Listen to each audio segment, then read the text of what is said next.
તો સૌથી પહેલાં તો આપ સૌને મારા હર હર મહાદેવ. વિડીયોના અંત સુધી બન્યા રહેજો, કેમ કે લઈને આવી ગયો છું તમારા સમક્ષ એક સરસ મજાનો બ્લોગ, એ પણ વાતોના સહારે, અને એ પણ રાતના 2 વાગ્યા.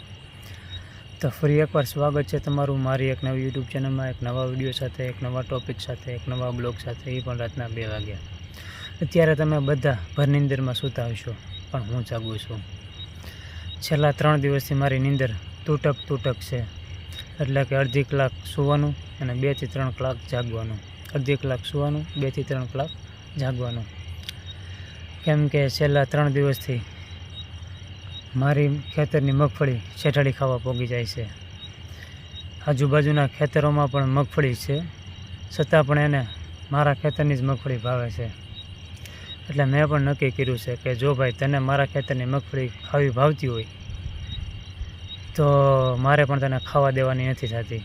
જ્યારે પહેલા દિવસે આવીને ત્યારે તો ઘણું બધું નુકસાન કરીને વહી ગઈ હતી, પણ આજે 3જો દિવસ છે. ગઈકાલે પણ એને મેં ખાવા નહોતી દીધી, અને આજે 2 વાગ્યા છે, હજી પણ હું જાગું છું. આજે પણ એને ખાવા નથી દીધી મેં. અને આજુબાજુનો માહોલ તમે જોવો છો રાતના 2 વાગ્યાનો કેવો છે, ભયભીત છે, ભયાનક છે, સુમસાન છે. છતાં પણ હું વગડામાં એકલો જાગું છું, આજુબાજુ કોઈ નથી, ભગવાનના સહારે હું છું. રાતના 11 વાગ્યા થાય ને ત્યારે થોડીવાર પહેલાં હું જે અત્યારે જ્યાં બેઠો છું ને ત્યાંથી થોડોક આગો દીપડો પસાર થયો હતો, અને અત્યારે ત્યાં 3 નીલગાય બેઠી છે. એને પણ ભૂખ લાગી છે, ખાવા ક્યાં જવું, કેમ કે બધા ઝટકા મશીન અત્યારે ગોઠવી દીધા છે, એટલે બને ત્યાં સુધી ગાડીમાં ગળે નહીં.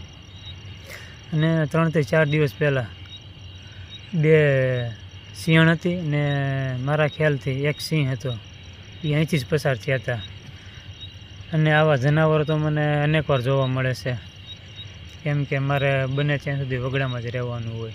જ્યારે હું પિંગલેશ્વર મહાદેવ જાઉં ને રાતના 8 વાગ્યા હોય, ક્યારેક તો 11 વાગ્યે પણ જાઉં, ક્યારેક 10 વાગ્યે જાઉં, સમય અનુસાર હોય મારે, જ્યારે સમય મળે ત્યારે.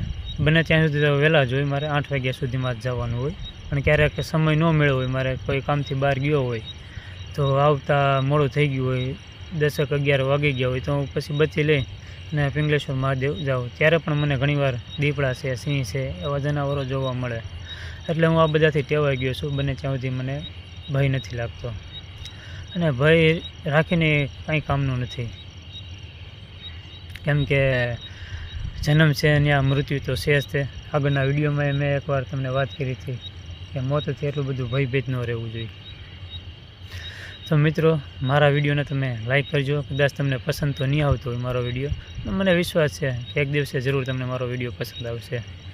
તો આ વિડીયો તમને કેવો લાગ્યો છે કમેન્ટ સેક્શનમાં કમેન્ટ પ્યારીથી નાખી દેજો, અને એક લાઈક જરૂર કરી દેજો. થોડુંક મને આનંદ મળે, ઉત્સાહ રહે કે લોકો મને પસંદ કરે છે. બાકી તો મને ખબર છે કે મારા વિડીયો એટલા બધા સારા નથી બનતા. તો ફરી એકવાર મળશું આપણે નવા બ્લોગ સાથે, એક નવા વિડીયો સાથે. ત્યાં સુધી તમે આ બ્લોગને ફરી એકવાર જોતા રહેજો, એટલે મારો યુટ્યુબનો વોચ ટાઈમ આગળ વધતો રહે, અને મારું લેવલ બને ત્યાં સુધી કમ્પ્લીટ થઈ જાય. તો છેલ્લી વાર આપ સૌને મારા હર હર મહાદેવ. આવજો મિત્રો, નવા બ્લોગ સાથે મળશું ફરી એકવાર.